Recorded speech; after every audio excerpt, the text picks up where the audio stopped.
If you're just about getting to implement cloud technology in your practice now, you're already 5 to 8 years out of date. You're not going to get the best people because they're going to come in and go, I don't want to work with technology that's older than my dad. Would it be fair to say then that this rise in apps has caused more problems than it's solved? All you're doing is adding a big spoiler and a big exhaust on a 48-year-old Fiat Panda that can barely pass an MOT. And then it will get cast away and end up at a boot fair somewhere. That is the danger with AI. They've probably been sold a bit of a false bill of goods when they picked accounting as a career. This should be the number one question every vendor is asking every accountancy firm. Welcome back to Counting on Change, and for season 3 I wanted to kick off with a big question around AI and whether it's likely to simplify or complicate matters for firms that are going through digital transformation at the moment. Now, I was speaking to Phil Hobden about this. He's fresh off the back of researching the Silver Linings podcast, where he's gone and spoken to a bunch of people from the space that are responsible for developing, implementing and using AI on a daily basis. We talk about things like what you should be looking for at the upcoming trade events, what you should be avoiding, the firms that should be looking at this, the firms that are probably better off going back to basics first, and what the consequences could be if they don't do that and get embroiled in AI when they're not really ready to do it. And we also finish off with a quick question to Phil around who might play him in a dramatised version of the fintech saga. So we'll kick off and I'll hand over to Phil, where he's just given a quick update and a quick refresh of his experience of working with accounting firms. I've been working with accountants and technology in the fintech space for about 10 years now. I started when I became a refugee from the banking industry after the 2008 banking crisis. And, I was there for a while and I picked that as a career for life, and clearly it wasn't. So Helen eventually rescued me, told me I'd never have to wear a suit again and I could work on a Mac, and I was all in on that one. I didn't even ask what the salary was, to be honest.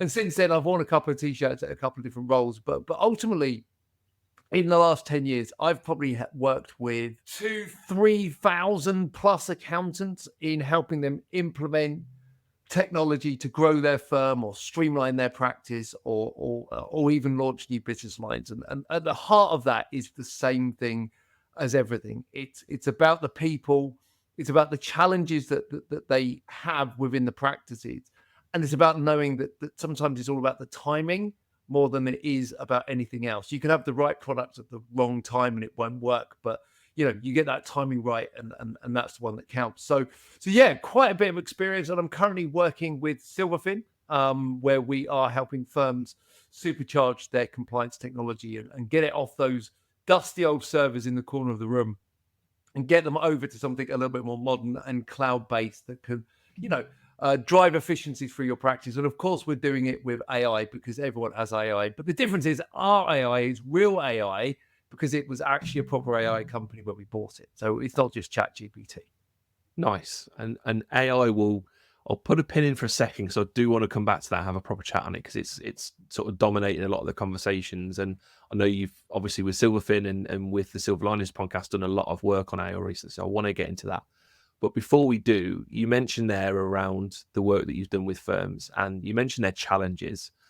And I'm really interested in that because it's been, over 10 years now since the sort of cloud revolution kicked off.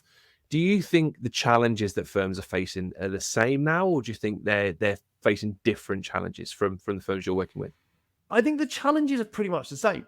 I think the one thing that has become worse over the 10 years is there's more companies looking for the same amount of time from the same amount of accountants, right? Like it's fair to say, I think the early days of Xero was a bit of a gold rush.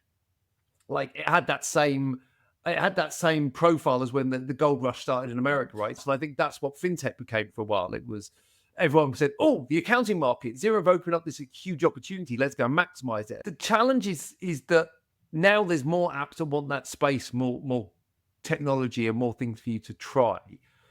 So the capacity issues have got worse, and there's more apps out there and more technology and more things kind of vying for that limited space. And I always say, if you look at a firm's time, like 95% of it is doing the work for their clients, and 5% of it is then trying to deal with all the technology and everything else. And there are 1,000, 2,000, 3,000, 4,000 apps all vying for that 5% of time. And even within that, you get quite niche. So I don't think the challenge itself has changed. I think the challenges that they have got more complex due to the amount of apps and the further issues that happen around in the industry. So if I'm being harsh and or playing devil's advocate, and I know that there are some voices that believe this in probably more the accounting side of the fence and the tech side, would it be fair to say then that this tech revolution, this rise in apps, has caused more problems than it's solved? I genuinely think it has. I think with anything with a gold rush, right? Like you get the software that's there for the long term and establishes and does well. Silverfin's a great example of that, right? Silverfin have been around in the UK for 8 odd years. I met them when I was at Futurely at PKF event in Bristol. I met the founder there. It was the first time he'd ever brought the software to the UK. So, Silverfin have been around a while, but you get apps that come in, try to kind of make money and be successful in this space and then disappear pretty quickly. And there's a second danger to that, though, is where you do invest. And I had this from one guy who invested his time, and it's not even a money thing, it's a time thing, into 2 or 3 apps. And those apps all failed for different reasons. So he had all these clients he'd onboarded onto this technology, and it failed. And it happened again, And so they've now become super wary about implementing technology. So yeah, I think that gold rush has caused problems and the market's become very oversaturated. And ultimately, what you've got is a bunch of software that doesn't talk to each other as well, which compounds the issue as well. And certainly if you need a whole person to sit there and keep track of this stuff as well and go to the events and stay up to speed, because these apps don't stop moving, do they? You have to keep up to date with what they're doing, right? So with the firms that you're working with and the firms that you see navigating this space well, how are they getting around those challenges? How are they making sure that it's a net gain for them and their practice and not falling into that trap of just chasing their tails? I mean, the core answer to this is that a lot of them are trying to work on less things and work on things better. So I'm working with a large top 100 firm at the moment, and we've been blocked from rolling out Silverfin because they've been implementing Carbon. Okay, sensible, right? Practice management, get that bit done. Then the next project is Silverfin. So they've put all of their tech resources, training resources into that. Now we've worked with Creston Reeves, and Creston Reeves came on board with us, and they started very slow. They tested it for a couple of years, and like they kind of pushed the edges on it whilst they got other projects sorted. And then when everything else was ready and the timing was right in the firm, they rolled out Silverfin and kind of with an end point of exiting their current provider. So that kind of hyper focus where they're doing one thing and focusing on maximizing it is the way forward. Where firms have always failed was like they go to Accountex or they go to DAS and they go, oh, I want one of them and one of them and one of them and one of them and 2 of them and 3 of them. And they go home, they go back, and the partners have bought this amazing suite of technology, and they go back and then they give it to someone to implement. And usually it's the same person. And that person has to implement 5 or 6 different technologies. And it's, oh, Lee, can you implement this? And you're like, I can, but I've got X amount of client work, which doesn't get lower. I've got X amount of expectation, which doesn't get lower. And now I have to implement this whole new bit of technology. I guess that's the other thing that we're seeing more of is people dedicated to those kind of roles within firms, but not enough. I think for me, is that thing where you kind of like, and this is, by the way, this is no disrespect to anyone when I say this, I genuinely mean that. But like, I wouldn't get a doctor to change the wheel on my car. I'd phone the AA, right? I think in too many practices, we are getting people that aren't experienced in implementing technology to try and get them to implement technology. It's the Armageddon paradox, Lee. I always use this. This is one of my favorite paradoxes, the Armageddon paradox. You remember the film with Bruce Willis? They train drillers to be astronauts. Yeah. I would suggest drilling a hole, not to, once again, not to talk down to people that drill holes for a living, but I would suggest drilling a hole is mildly more easier than flying a spaceship. So I would teach the astronauts to drill and take a couple of experts with them rather than teach the drillers to be astronauts. Be a short film, though. Would It would be a very short film. And also, I think Ben Affleck said that on set to Michael Bay, and I think the answer was something I can't repeat on your podcast. Yeah. But basically, he told him to go away in a much shorter version.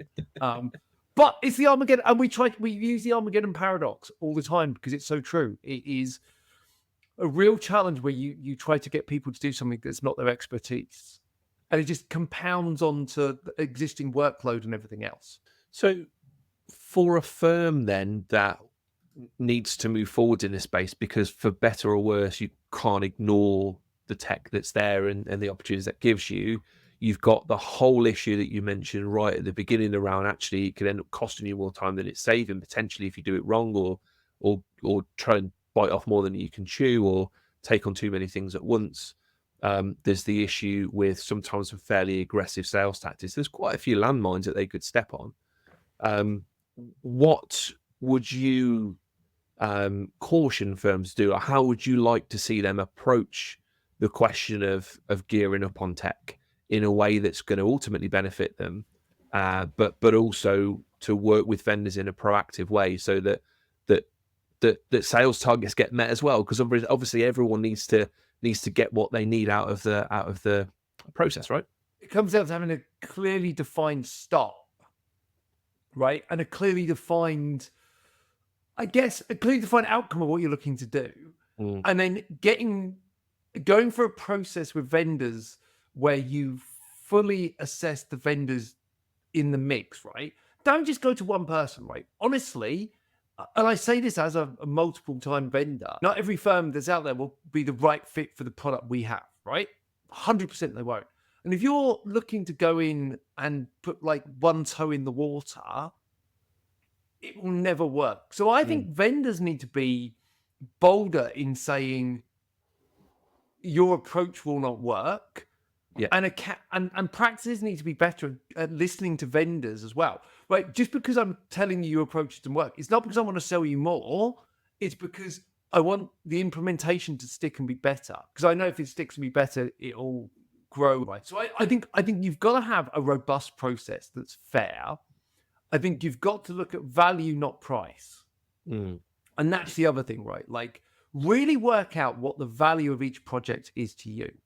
If the software can save you 2 hours per file, per job, per week, what does that work out as a course of a year? Because I think sometimes we get so obsessed with the cost of something and we start going, oh, can we get a discount? Can we get it cheaper? Can we do this? Can we do that? I always think there was a great quote. I can't remember who it was from, but like someone asked for a discount. And I said, yeah, well, brilliant. You know, what part of the service would you like me to take out? Yeah. And of course they go, well, none of it. So I think for everyone to come out of this and get a win-win, I think actually you need to kind of just go back and make sure on both sides there's clear expectations, there's a clear process where people are assessed on a fair measure, and that you're looking at value and what you want to get out of it, and you're kind of laying down firmly with the vendor what project timeline this is for and what your expectations are and what you're looking to get out of it. And if you set that at the beginning and you say, we are looking to get X, Y, and Z result out of this, and that becomes the cornerstone of every check-in, that you go, right, where are we against X, where are we against Y, where are we against Z? I think there needs to be much more honesty in that process. And firms need to be willing to listen to the vendors, because we've done this a lot and we've got the experience. But we have to listen to the accountants and the practices on what they want to do and the speed that they want to move at, and work with them. And then the expectations become a lot easier, because I understand what you're trying to get out of it. You understand what I'm trying to get out of it. And we have an end goal and markers along the route. And the process has been really fair and open to get us here. We accept that not every piece of software is right for every firm. And I think the last thing is a practice has to be willing to give the time to implement and make it work.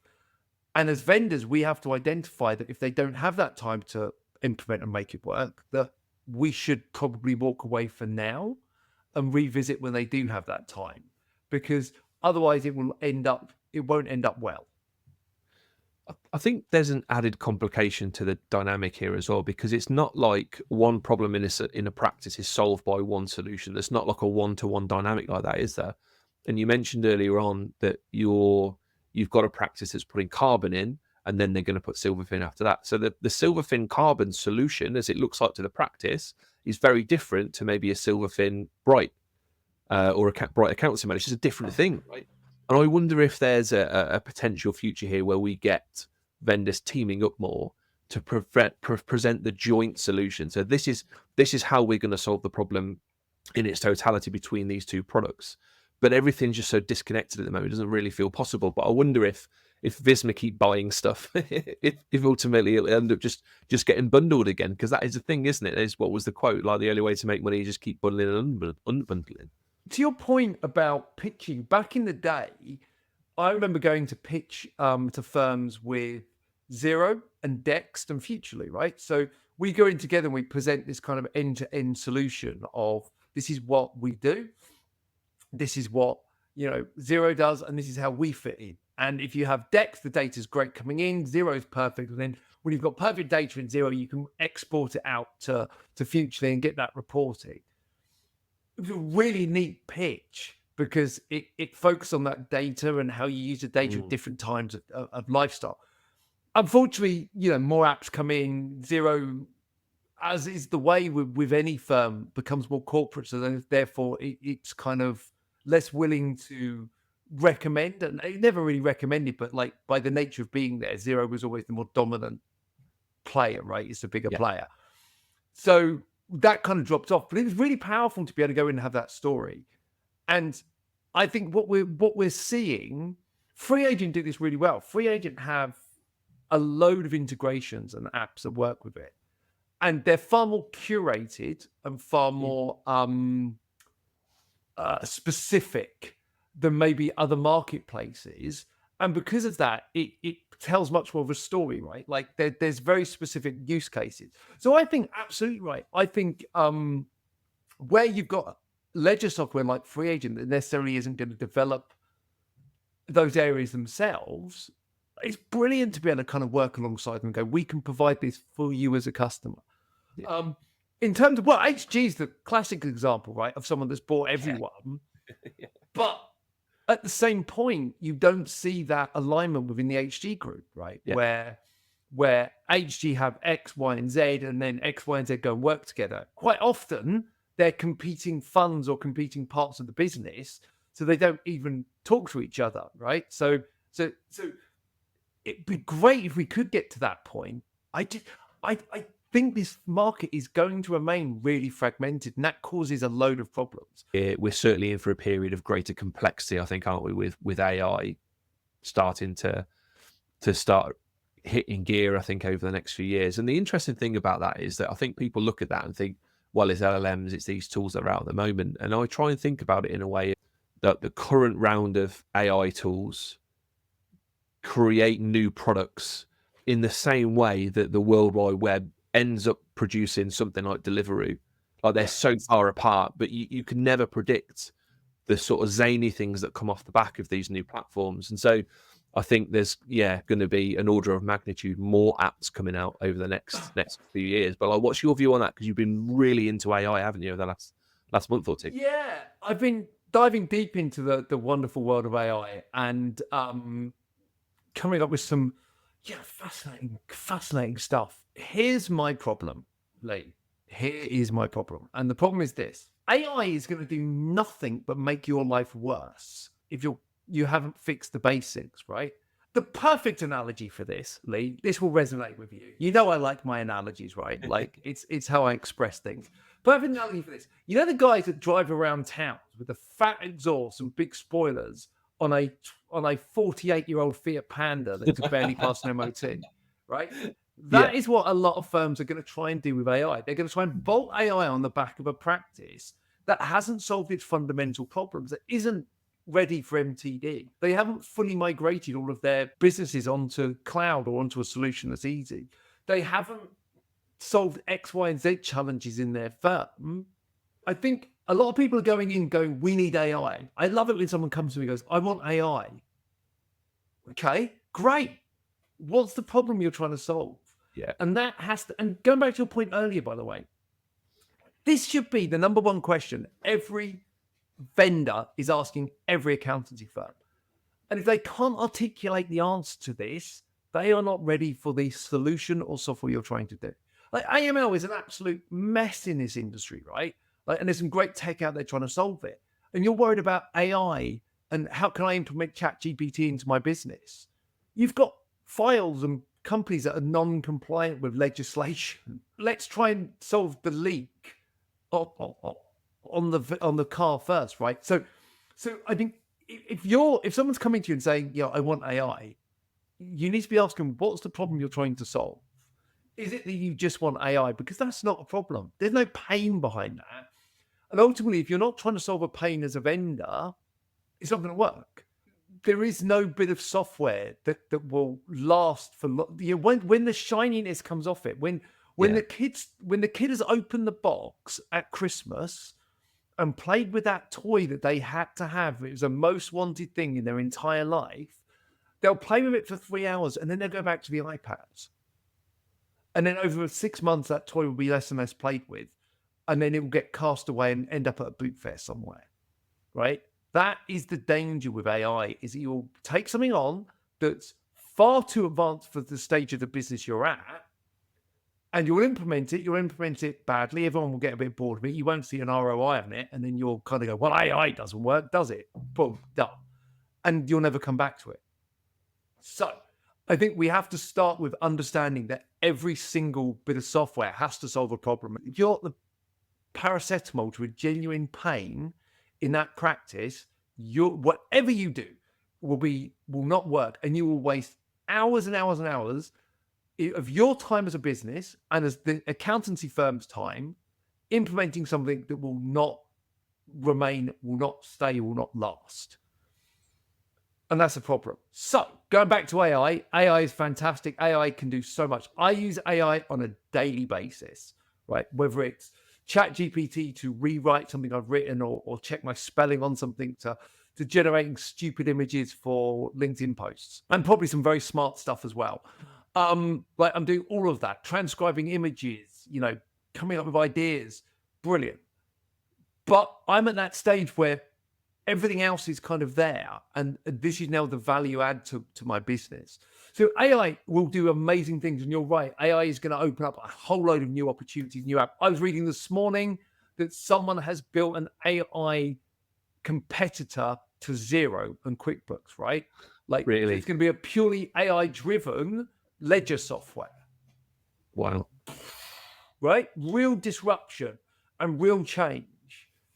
But it ain't going to work if you've still got customers that are on a legacy version of a bit of software from 50 years ago, or on Excel, or still can't scan receipts on Dex, right? It won't make any difference. So AI is going to do amazing things. I think what it's going to do is it's just going to muddy these waters even more. Yeah, if you've still got firms that haven't adopted the basic cloud tools, there's probably reasons for that. And as we've explored earlier on, the chances are either they don't want to, which is fine, or they've tried to, but they've just got shiny object syndrome, like you described, right? And then just been a dog chasing cars, not really got anything to stick. And then AI just becomes the latest in a line of things that are capturing their attention, right? But it feels like there's a challenge there, because if you've not got those foundations in place, the world's going to keep moving forwards, and as a firm, you're going to struggle to then implement those really useful tools because you haven't got past first base. And you're absolutely right. And I would suggest that if you're I've got this slide I use on my pitch deck, which kind of asks people, when would you say the release of the CD player was, the personal CD player? About 35 years ago, right? Like when was the release of the iPod? 20 odd years ago? 24 years ago? Like the first iPhone came out in 2007, right? Yeah.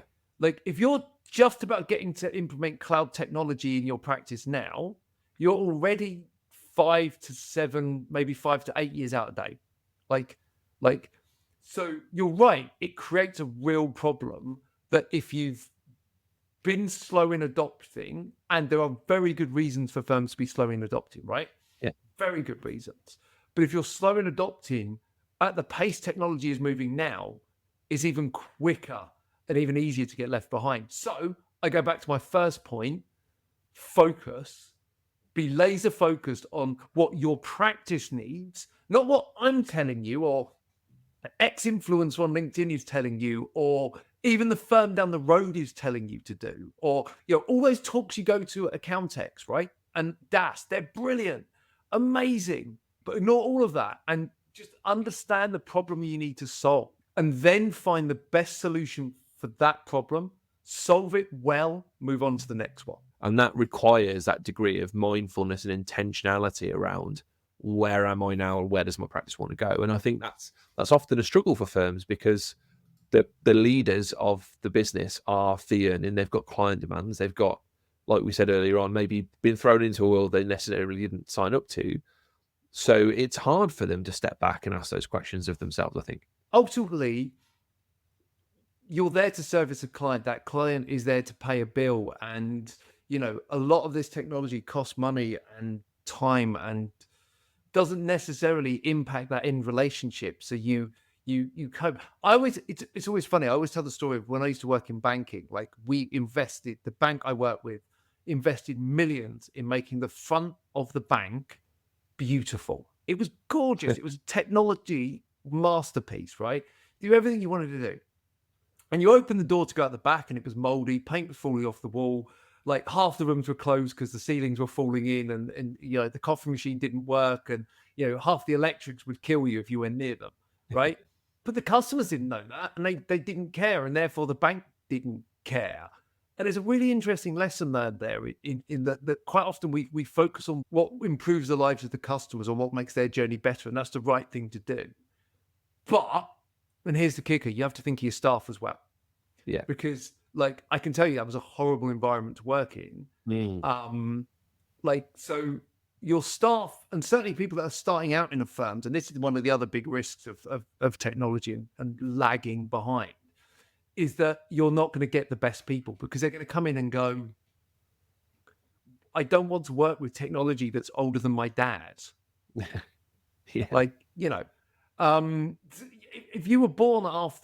If your dad or parent was born after 1985, Excel is officially older than your parents. No. Right? That's crazy. Yeah. Like, they went to university, their dad bought them a MacBook.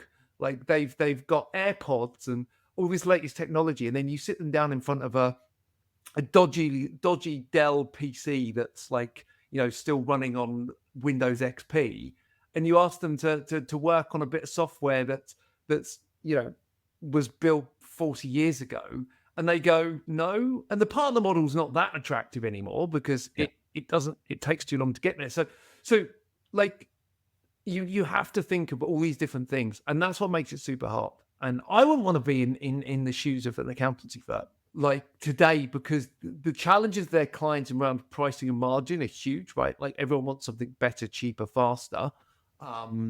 Again, what part of my return to HMRC and Companies House would you like me not to put on there, right? Would you like me to just miss off your tax that you have to pay? And